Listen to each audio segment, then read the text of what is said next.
Olá, meu nome é João Matos. Meu nome é Diogo Malheiro. E sejam muito bem-vindos à Tela de Bronze, o vosso podcast de cinema, TV e videojogos. Neste episódio fresquinho falamos das mudanças nos critérios dos Oscars, comenta-se sem spoilers, repito, sem perigo de spoilers, as leaks do The Last of Us 2 e faz uma retrospectiva do franchise de Assassin's Creed devido ao trailer do mais recente jogo, Valhalla. Ainda se discute a evolução do impacto do streaming nos consumidores e criadores de conteúdo em comparação com os meios mais tradicionais.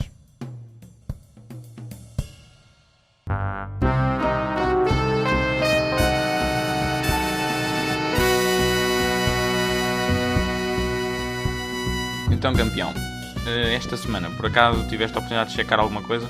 Claro que tive a ver o mais recente documentário da Netflix, foi mais uma das produções do Ryan Murphy, que parece que o homem não para. Ainda na semana passada ele tinha lançado outro documentário, que foi o Circus of Books, agora lançou o A Secret Love. Esta semana saiu também a minissérie dele, o Hollywood, que eu já comecei a ver, mas prefiro depois comentar quando eu terminar. E também veio esta semana dizer que a segunda temporada da outra série dele para a Netflix, The Politician, sai em junho. Bom, este documentário, A Secret Love, é realizado pelo Chris Bolan e é uma história emocionante de duas mulheres, a Pat e a Terry, que se apaixonaram em 1947 e o documentário retrata a sua jornada ao longo de quase 7 décadas, sobre como ultrapassaram o preconceito, se mantiveram juntas durante todos estes anos. Aqui temos um verdadeiro amor proibido, porque na altura em que elas se juntaram era ilegal, e é uma história muito bonita sobre como elas sempre ultrapassaram tudo e também de como se relacionam com a família delas. No documentário é filmado ao longo de vários anos, mas penso que, de acordo com o que eu percebi, começou a ser filmado cerca de 3 anos depois delas terem contado a uma sobrinha muito próxima que era um casal, ou seja, muitos anos já para a frente, já estando a morar juntas há anos, com família já com a sua idade, é que optaram por revelar porque tinham imenso medo de o fazer. É mesmo um retrato muito bonito e emocionante sobre um verdadeiro amor que tudo conquistou ao longo dos anos e foi muito bom. Adorei. Fantástico. Ok, ficamos então aqui com o que o Malheiro teve a checar durante a semana. E antes de começarmos com o podcast mesmo em si, o grosso bolo do que nós temos preparado, queria só deixar aqui a menção de que Irfan Khan, um senhor de 53 anos, ator, infelizmente faleceu e ele era um senhor indiano, o qual eu vi, ou tive a oportunidade de ver bastantes vezes em filmes que, curiosamente, eu até gostava. Por exemplo, A Vida de Pi. É um filme que até vi recentemente, há coisa de 6 meses, e ele narra o filme e tem uma performance muito emocional, transmite muita emoção simplesmente com o olhar e com o seu silêncio. O Quem Quer Ser Milionário, um filme na altura que também fez imenso furor, uma história de vida incrível.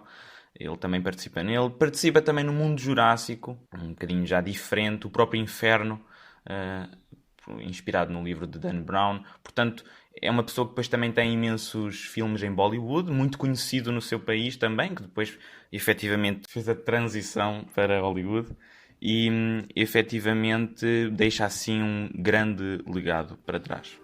I suppose in the end the whole of life becomes an act of letting go. But what always hurts the most is not taking a moment to say goodbye. Hoje então as notícias. Em resposta à pandemia, os Oscars mudaram os seus critérios para os tornarem mais flexíveis.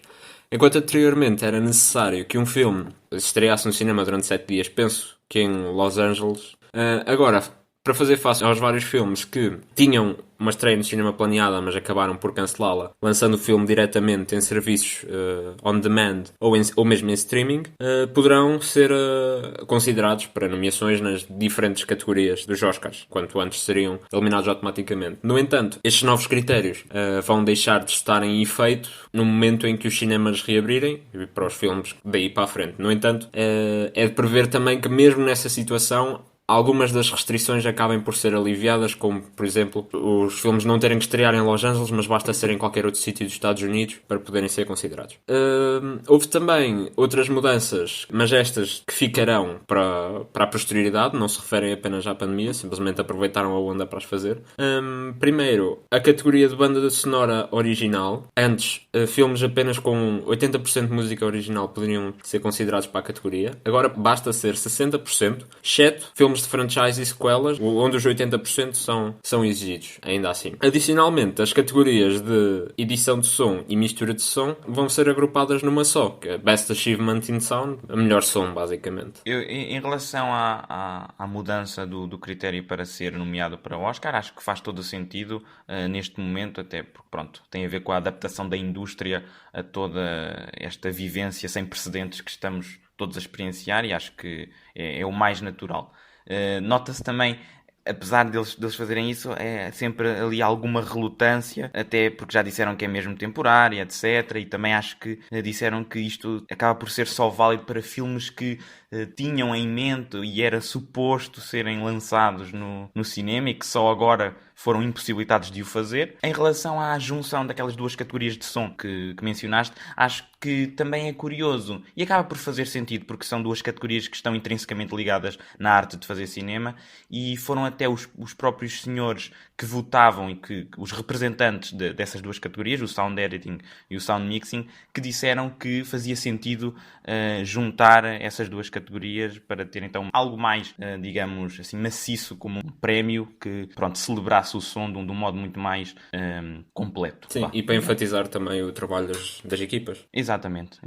Outra notícia que temos é uma que não gosto nada, porque fiquei Nem tu nem eu. bastante chateado quando isto aconteceu, e ainda mais chateado porque eu fui um dos afetados. Pois, eu para já tive sorte. Esta semana existiram leaks, ou seja, fugas de informação de um dos jogos que eu estava mais à espera para este ano, que é o The Last of Us 2, a sequela de um jogo que tanto eu como tu somos grandes fãs, jogámos e adorámos. Estou há 7 anos à espera disto. Eu diria que se calhar até estás a viver mais isso do que eu, não estou propriamente assim tão... Sim, estou definitivamente. Mas é algo que acho que posso falar pelos dois quando dizemos que foi um grande jogo, tanto a nível de imersividade, não é? Tudo aquilo, a capacidade que tinha em sugar o jogador lá para dentro, e a parte da narrativa, acho que Da ali narrativa, exatamente. a Naughty Dog está sempre ali a empurrar e a fazer um esforço para elevar o género, mesmo ali ao nível da sétima arte, quase. Aquelas cutscenes são incríveis. Pronto. Efetivamente, fuga de informação, muito chata, etc. Aquilo tinha gameplay, tinha também detalhes da história, e no meio Nós não vamos revelar aqui, não vamos, cansados. isso, fiquem todos calminhos, sem stress. E foram forçados então agora a dizer que o jogo vai sair a 19 de junho, é a nova release date do jogo. Olha, infelizmente eu andava pelo TT, muito calminho, no Twitter, pronto, ali a passear, e não deu para evitar. Vi aquilo fora de contexto, nem estava a perceber o que é que estava a ver. Quando me apercebi, já tinha lido 2 detalhes da história e visto para aí quê? Uns 5 segundos de um vídeo, que depois é que percebi o que raio é que estava a ver.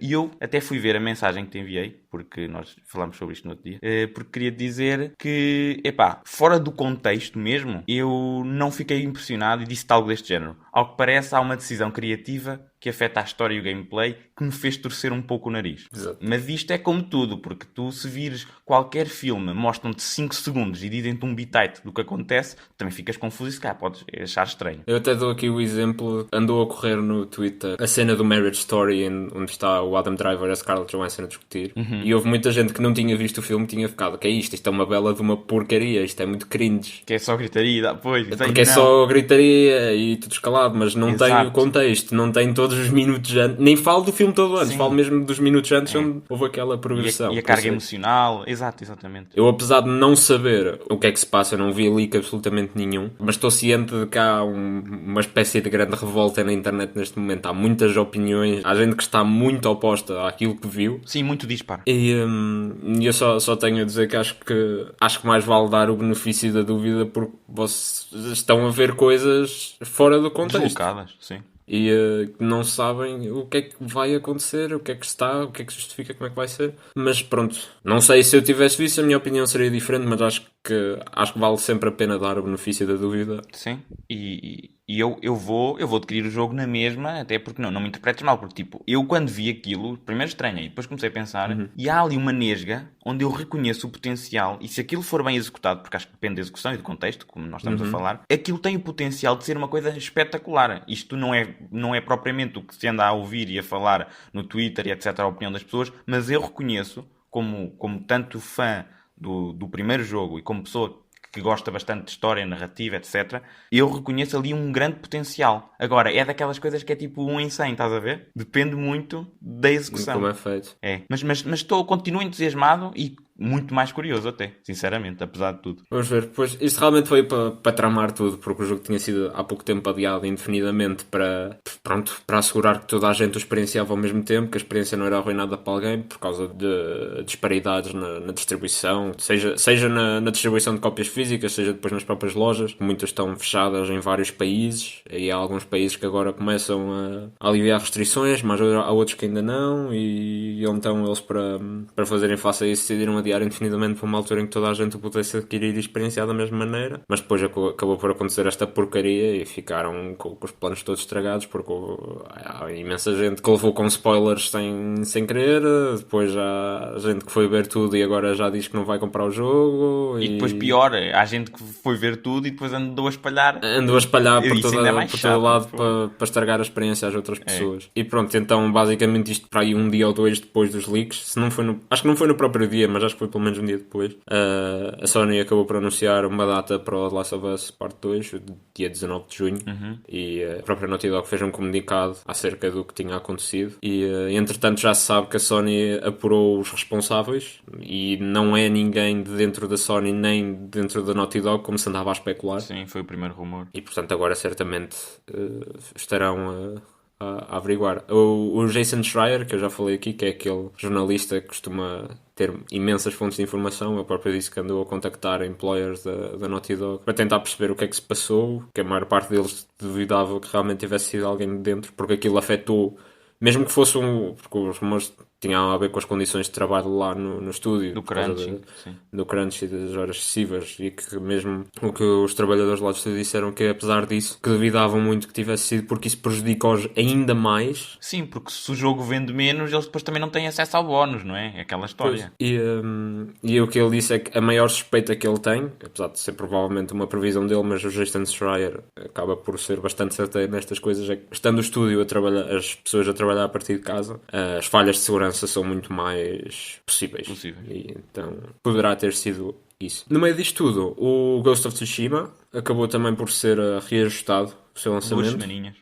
Assim, mais umas semanitas, coisa menos coisa. A própria Sucker Punch veio dizer que precisava de um pouco mais de tempo para os ajustes para trabalho a partir de casa, mas certeza que a principal motivação foi para os dois jogos não ficarem coincidentes ali naquela data em jogo.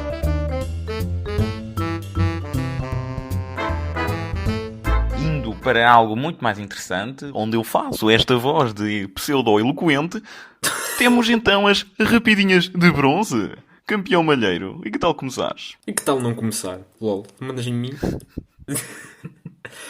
Stephen Griff, o showrunner da minissérie da Disney Plus Cassian Andor, um spin-off do Star Wars, foi substituído por Tony Gilroy, um dos escritores de Rogue One. No entanto, Chief manter-se-á envolvido na escrita da minissérie. Now You See Me 3, ou seja, a terceira parte da franquia dos Mestres de Ilusão, em português, começou a ser desenvolvido e já contrataram um novo escritor. Curiosamente, apenas dizem que terá espaço para conter as personagens originais, não confirmando o seu retorno. Charlie Cox não estará em Spider-Man 3, apesar dos rumores de que o Daredevil estaria presente no próximo filme do Aranha. Charlie Cox veio dizer que não está envolvido na produção desse filme e, portanto, se a personagem efetivamente regressar, será com outro ator. Da mesma maneira que nós temos o MCU ou DCU, que é o Marvel Cinematic Universe ou DC Expanded Universe, a Sony veio revelar o nome do seu universo cinemático ou cinematográfico, que será o SPUMC. Ou seja, Sony Pictures Universe of Marvel Characters. Ou seja, Spunk.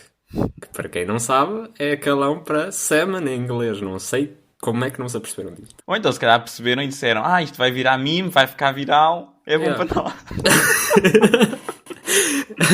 Epá, viral e Salmon na mesma frase. Não, mas por acaso transcende-me completamente como é que se calhar 10 pessoas fechadas numa sala a pensar num bom nome para isto tem tipo Sony Spider-Verse ou não sei o quê e é Spunk. Spunk, pronto, não percebo. Pronto, Spunk para todos.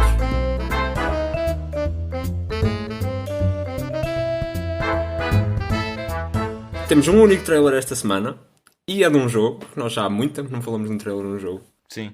Assassin's Creed Valhalla, o trailer cinemático CGI, portanto ainda nada de gameplay, foi revelado esta semana.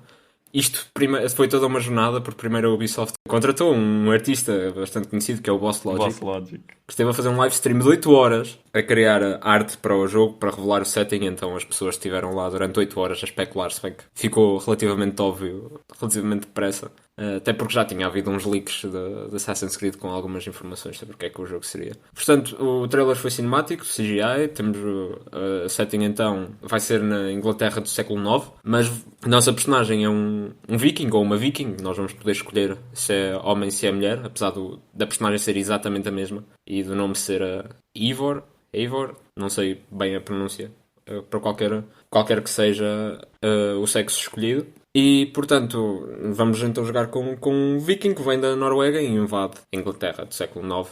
Será uma mistura das duas settings, mas acho que o principal é mesmo a Inglaterra.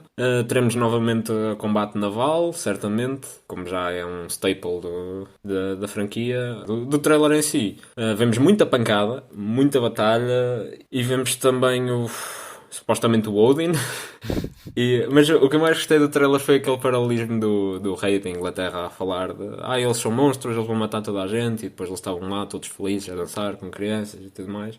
É capaz de ser um ponto interessante da narrativa. E depois revelado a Eden Blade, que agora está por cima e não por baixo. Foi assim um trailer interessante, é um trailer cinemático, nunca dá para saber bem o que é que vai ser ou não. Sim, exato. Mas pronto, antes de falarmos de mais informações que foram lançadas do jogo, o que é que tu achaste? Eu estive a ver o Boss Logic a dar hype nisto todo maluco e vi assim partes do que ele estava a fazer, porque eu já o sigo e gosto bastante do trabalho dele. E pronto, fiquei interessado. Confesso que o único jogo que joguei, e só joguei parte, foi um jogo que há uns tempos a Ubisoft ofereceu por causa de um desastre que houve aqui no Assassin's Creed Unity. Exatamente, então joguei esse jogo aqui no PC e eu gostei, porque eu lembro-me que aquilo na altura estava assim focado tipo, na história, etc, e achei muito interessante.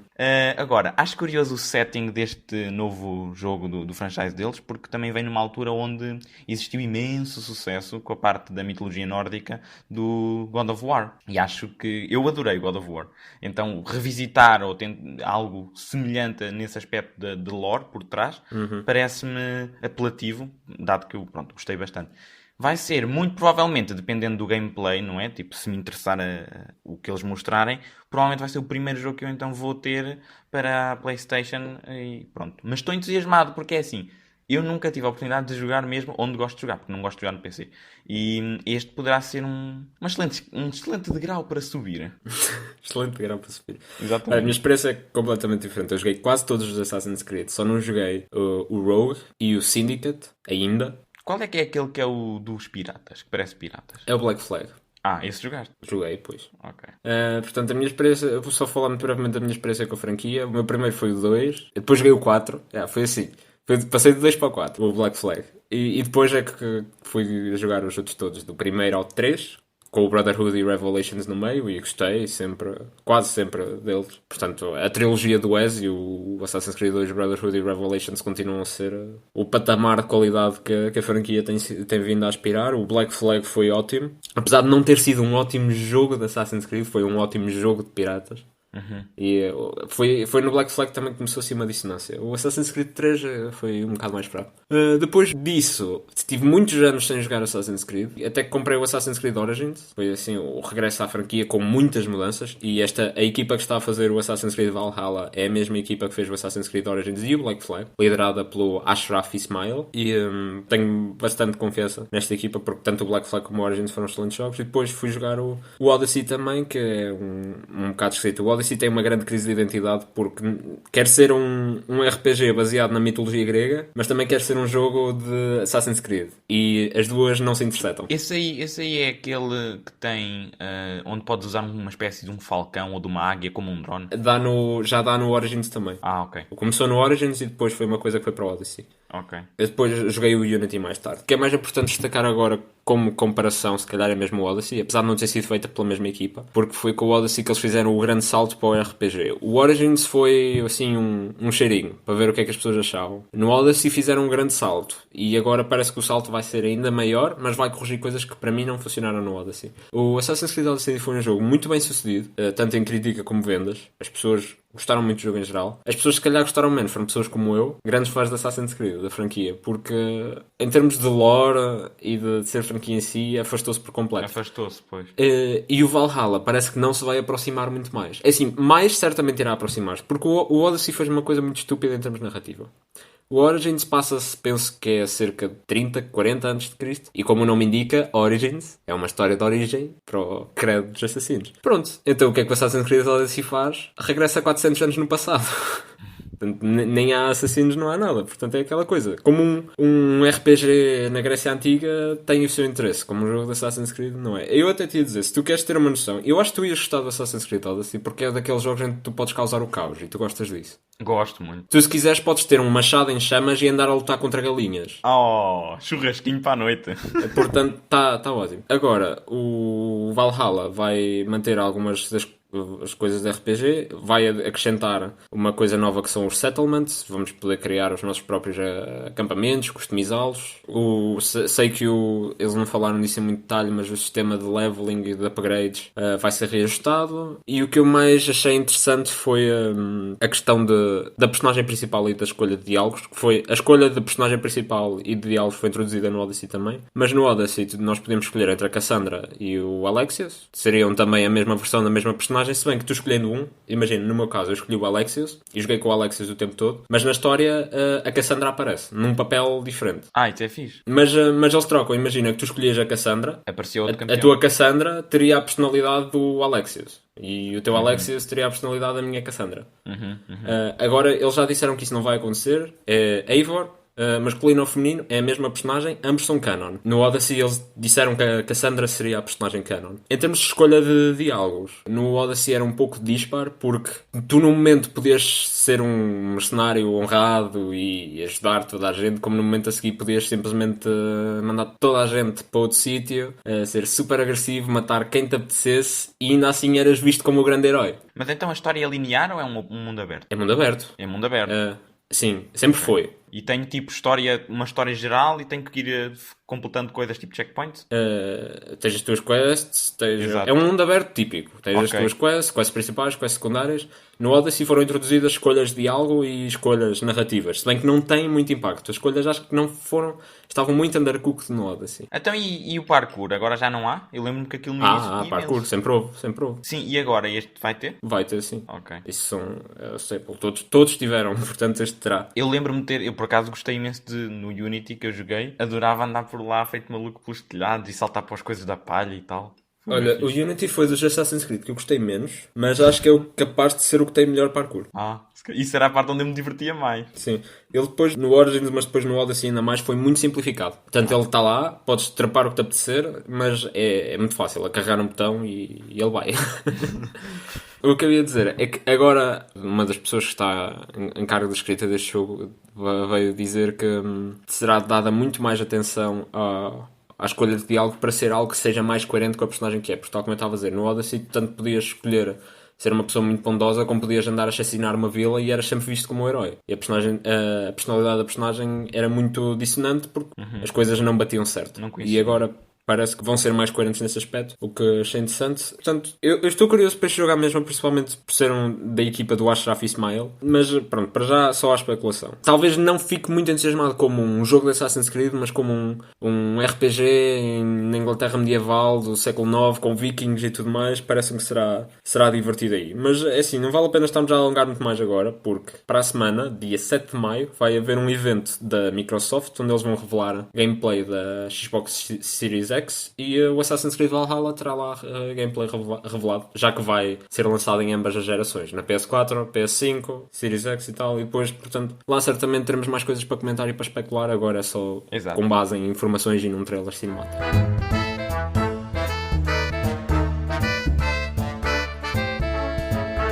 Recomenda-me. Recomendo-te. A ti não te recomendo, mas recomendo-te algo a ti. Pronto. Filosófico. Pensava que eu era algo digno de ser recomendado. Pensar no teu caso. Good Time é a minha recomendação da semana. Estreou em 2017 e é realizado pelos Safdie Brothers, que mais recentemente nos trouxeram One Cut Gems. O Good Time segue Connie Nikas, interpretado pelo Robert Pattinson, o nosso próximo Batman, enquanto este embarca numa jornada pelo submundo de Nova York numa tentativa de resgatar o seu irmão da prisão. O Robert Pattinson é excelente no papel principal, uma performance muito boa. Os diálogos são muito bem escritos e sim, continuamos a ter gente a falar muito alto e uns por cima dos outros. Como no Uncut Gems. Não tanto, mas está lá. Temos também a ótima realização dos Safdie Brothers. Temos recurso a muitos close-ups que nos mantêm sempre desconfortavelmente próximos das nossas personagens. Criam aquela sensação mais de unsettling, porque apesar de serem personagens pelos quais nós estamos a torcer e fascinados, são más pessoas. E também com muitas luzes e cores vibrantes, tornam tudo ali até de uma forma quase agressiva para a nossa visão. O que tudo, aliado com o que já disse, mais com a narrativa, com a escrita, com o Robert Pattinson, cria uma thrill ride bastante intensa. Portanto, foi um filme muito bom, que eu gostei. Não achei tão bom como o Uncut Gems, mas se tu gostaste do Uncut Gems, tu vais gostar deste filme. Sim, gostei bastante Tem do Uncut Gems. a característica realização dos Safdie Brothers. Um dos Safdie Brothers até faz um papel, o Benny Safdie. E eu gostei bastante do filme. Uma forte recomendação.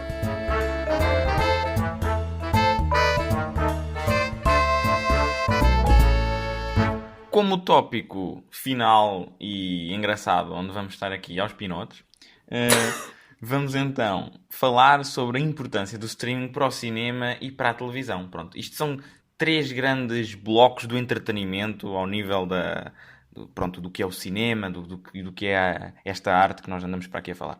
É assim, nós, não é, jovens, estamos aqui a atravessar uma era onde, quando éramos mesmo mais novos, nós não havia propriamente uma autonomia na nossa capacidade para escolher o que é que queríamos ver, quando queríamos ver e como queríamos ver. Era simplesmente vias do canal Panda e estavas caladinho.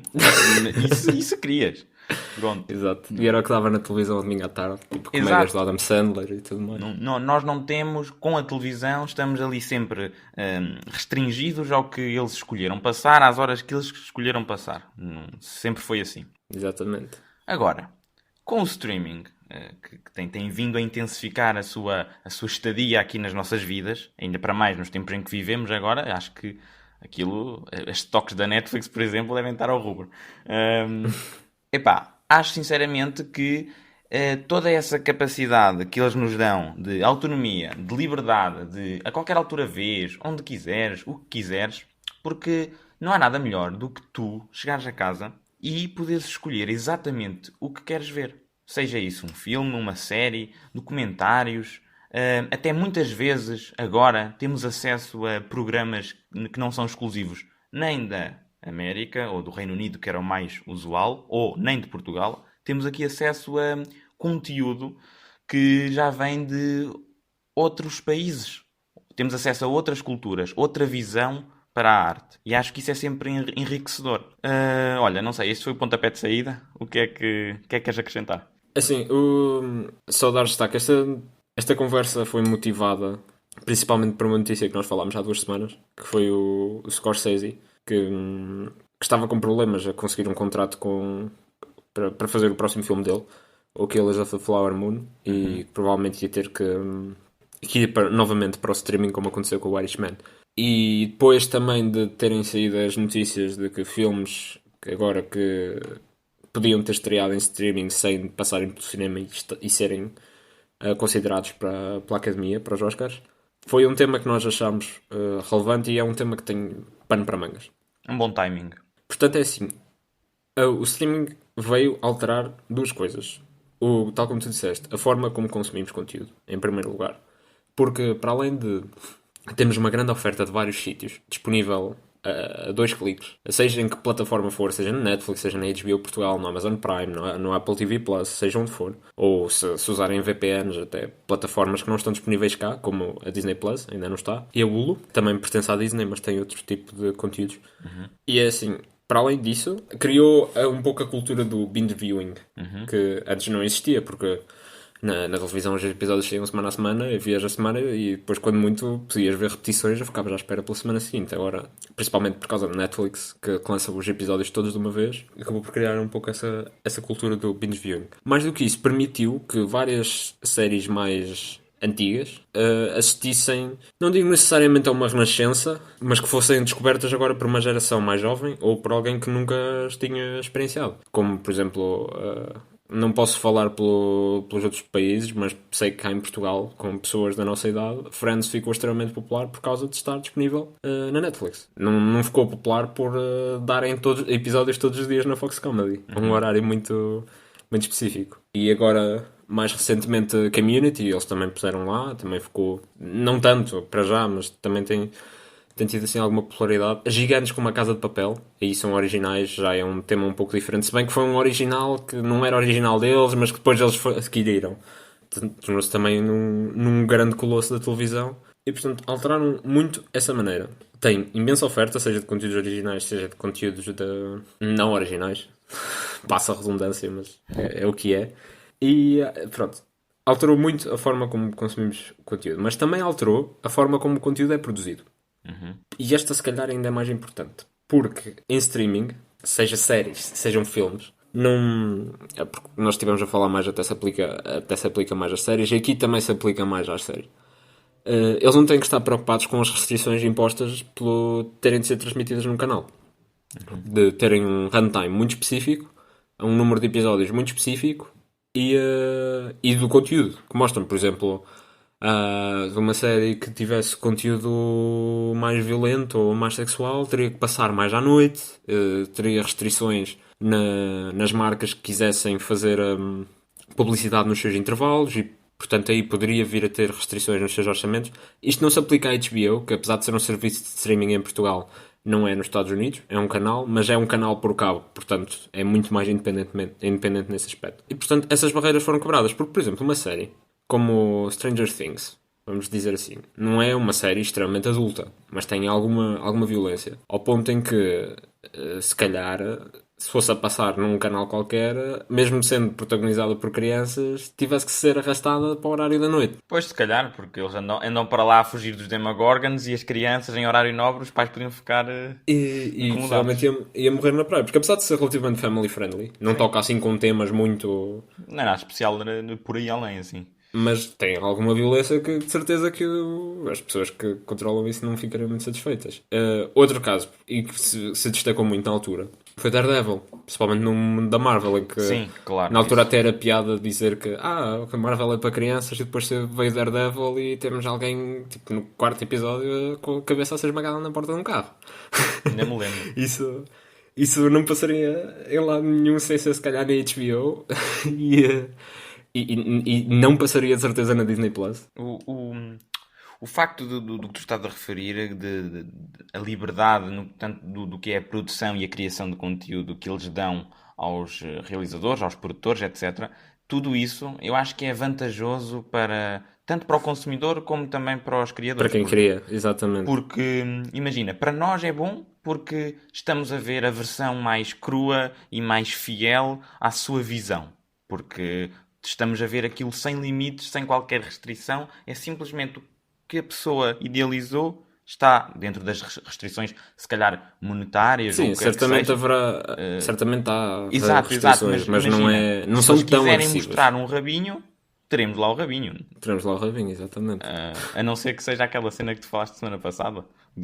Mas isso são as mariquices da Disney Plus. Nesse caso, a Disney Plus iria passar para a Hulu. Pronto, mas lá está. Acho que um realizador que vá e que faça um filme para um serviço de streaming, basicamente é o realizador na sua forma mais pura. Porque à partida não terá tantas batalhas criativas como terá tantos obstáculos quando se o quisesse fazer para o grande ecrã. Uhum. Como, por exemplo, voltar a usar o Martin Scorsese no Claro. Irishman. Sim. Que estudo é que lhe daria um filme de 3 horas e meia. Pois.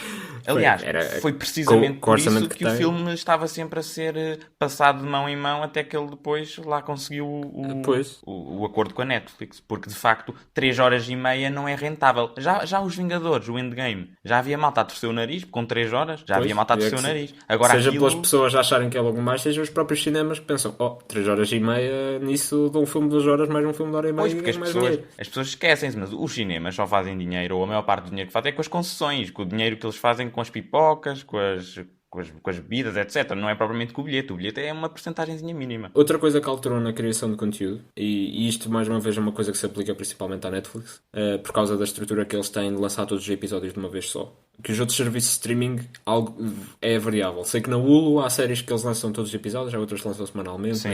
Na Amazon Prime também penso que costuma ser semanalmente, por aí em diante. É que eles lançando os episódios de uma série toda de uma vez, eles criaram um pouco a tradição do 8-hour movie, tipo o filme de 8 horas ou o filme de 10 horas. Isto assiste-se muito na Netflix. Há muitas séries que, por exemplo, mais uma vez Stranger Things, se calhar. Talvez não tanto a primeira temporada, mas por exemplo a terceira, em que é todo um contínuo. Tu quase não consegues identificar os episódios a solo. Sim. Porque aquilo é tudo interligado. Simplesmente chega ali um ponto em que para e depois começa, tipo, vais fazer o que te apetece e começas a ver o próximo. Sim, porque sim. aquilo é quase como se fosse um filme gigante. E acabou também por alterar a forma como é criada, porque é a questão do incentivar ao binge viewing, que tu vês. Tens ali um cliffhanger que se calhar até nem tem grande significado, mas depois vais ver o seguinte para saber a continuidade da coisa.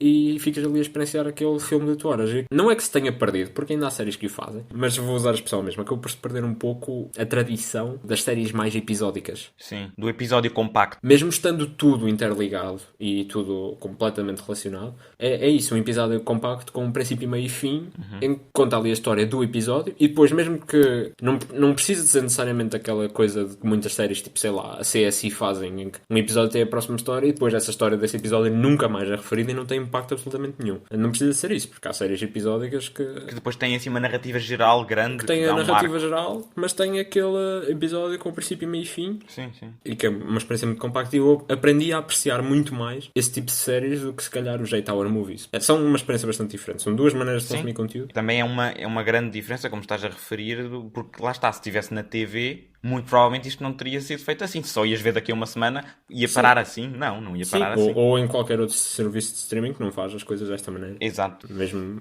sendo tudo contínuo. Se bem que a Netflix também houve uma altura onde teve a ponderar a começar a espaçá-los. Porque há uma coisa que acontece, que quando tu lanças tudo de uma vez, há ali uma intensidade de discussão. Há um pico de interesse.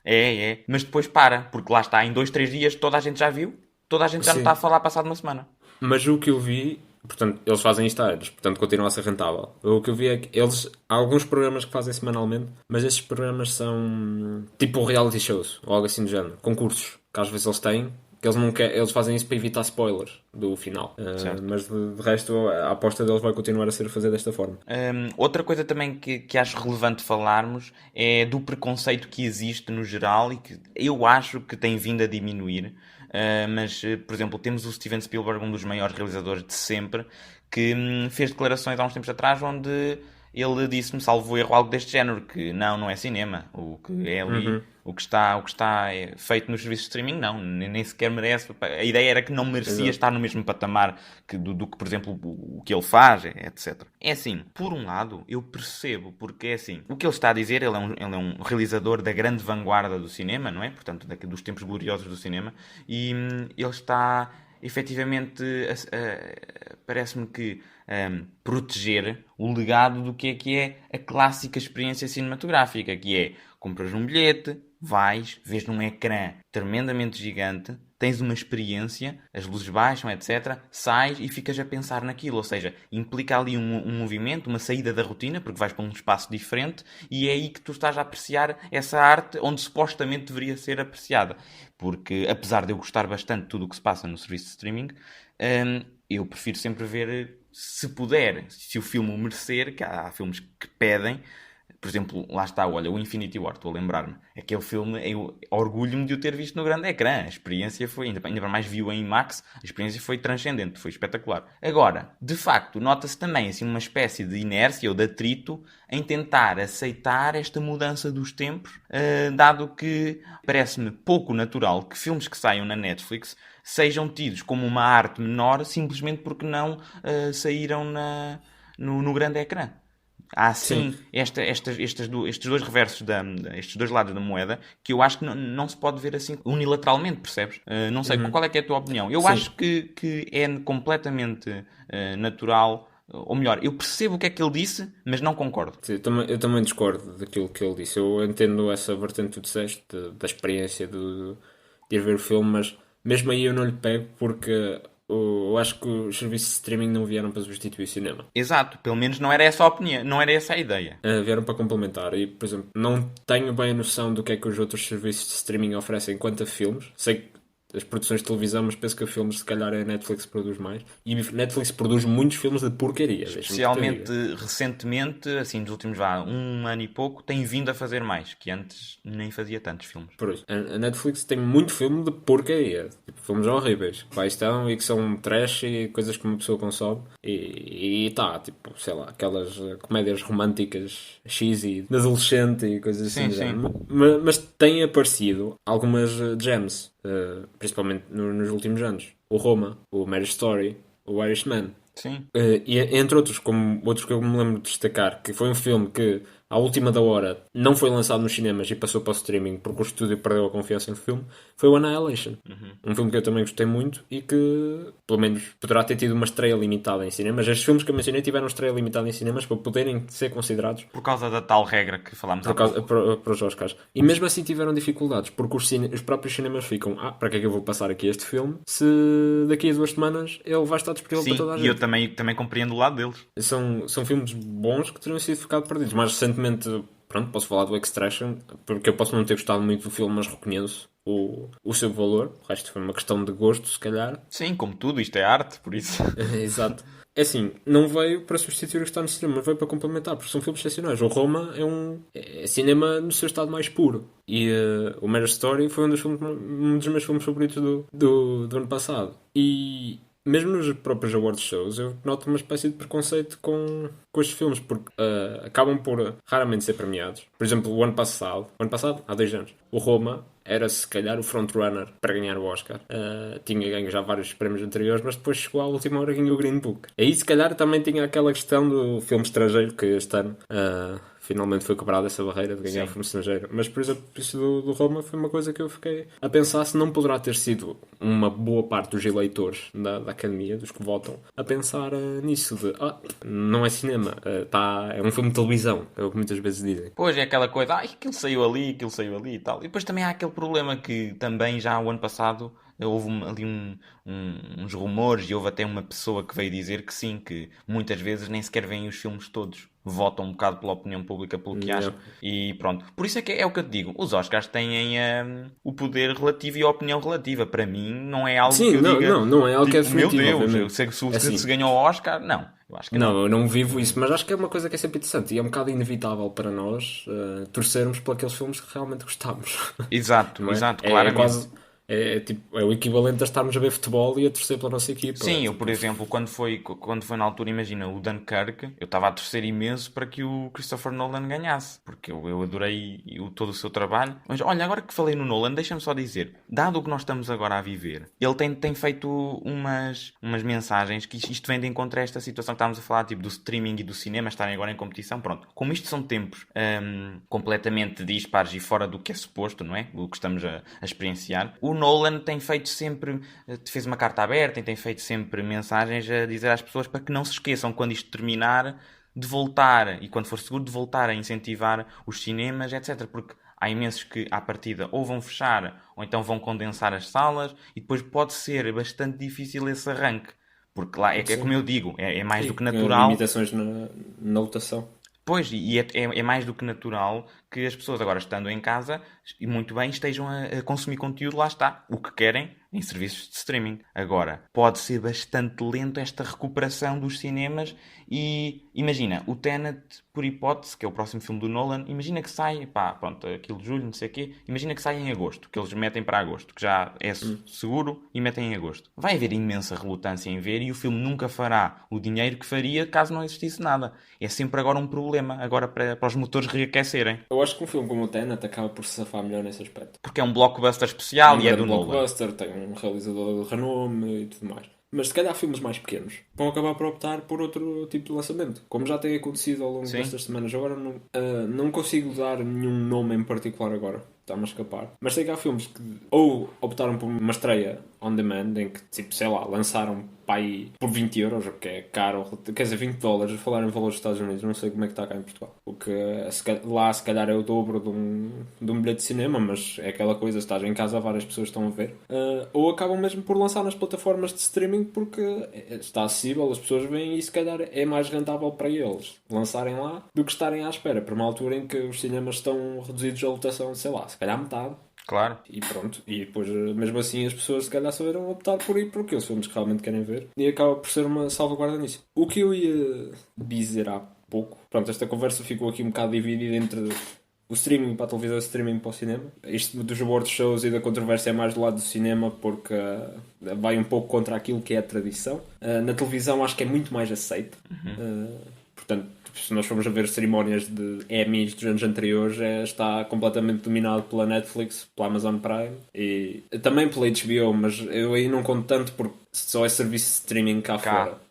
Portanto, aí é muito mais aceito e há muito mais uniformidade nas coisas. Mas, outra coisa que eu acho que é importante destacar, e isto mais na televisão, porque assim, filmes, no geral, a maior parte acabam por estrear cá também. Há os filmes mais independentes que não, mas esses também nem sempre vão para a Netflix, portanto não posso falar muito aí. Mas em televisão, acaba por ser muito difícil termos acesso àquilo que está a ser feito lá fora cá. Porque ou sai anos depois e com horários um bocado irregulares, uma pessoa tem que estar ciente dos canais onde as coisas vão sair, que nem sempre correspondem aos canais onde as coisas são criadas, ou os canais nem existem cá. Por exemplo, nós temos a AMC em Portugal, mas a AMC que temos em Portugal não tem nada a ver com a AMC Sim, não tem nada mesmo dos a Estados ver. Unidos. Sim, Não sim. tem nada a ver, não passa lá do Walking Dead sequer, que é um original desse canal. E mesmo com o streaming aconteceu uma coisa engraçada, que era com o House of Cards, que saía primeiro no TV Cine e depois é que vinha para a Netflix, apesar de ser original da Netflix. Pois é. Mas o que veio alterar, e uma coisa que eu senti muito, é que facilitou muito o consumo da televisão vindo de outros países, porque há séries na Netflix no estrangeiro, por exemplo, Better Call Saul, apesar de aparecer marcada como original da Netflix, não é uma série original da Netflix, simplesmente tem os direitos de transmissão cá, pelo menos na Europa, e todas as semanas tinha acesso a um novo episódio. Nós vamos agora todas as semanas ter um acesso a um novo episódio de Rick and Morty, que se calhar de outra maneira teríamos que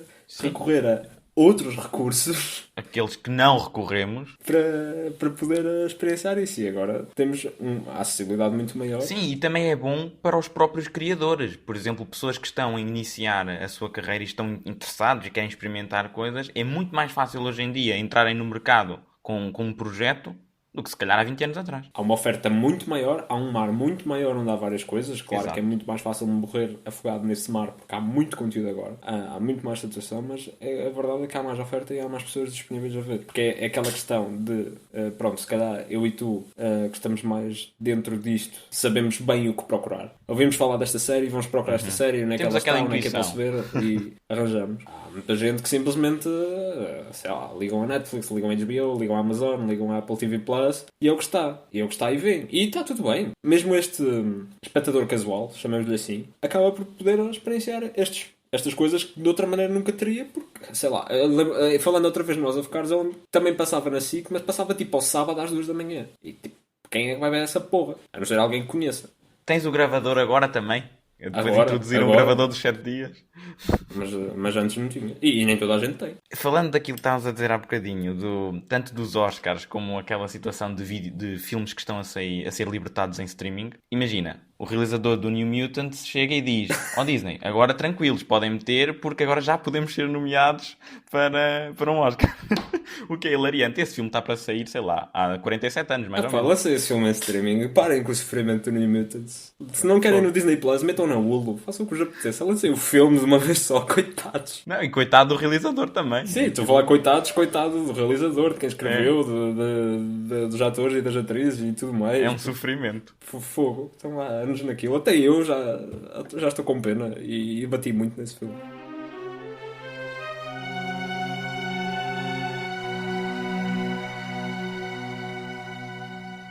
Em jeito de conclusão, chuta tu para canto.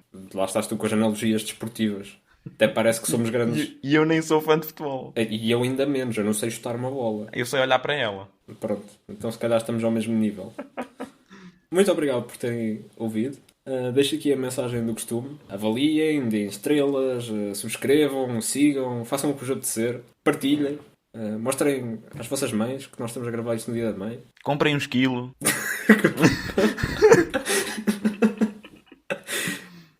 só grandes recomendações.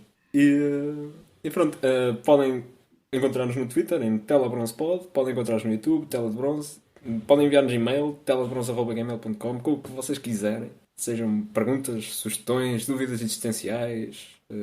Qualquer coisa, porque a tela de bronze também agora tem o horóscopo, onde nós somos todos ascendentes em pombo.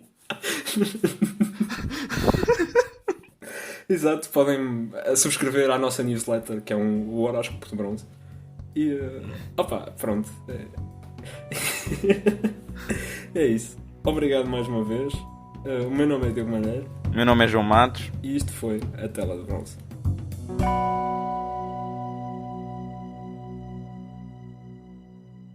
Olá, malherito. Então, hombre, eu ia começar em espanhol e tu começaste em espanhol. Isto aqui é muita Jura? sincronia, pá. Ai, puto, nós é estamos sempre impossível. Isto é impossível. Hoy tenemos la telita de bronceada. Coño, gilipollas! Mis cojones 33.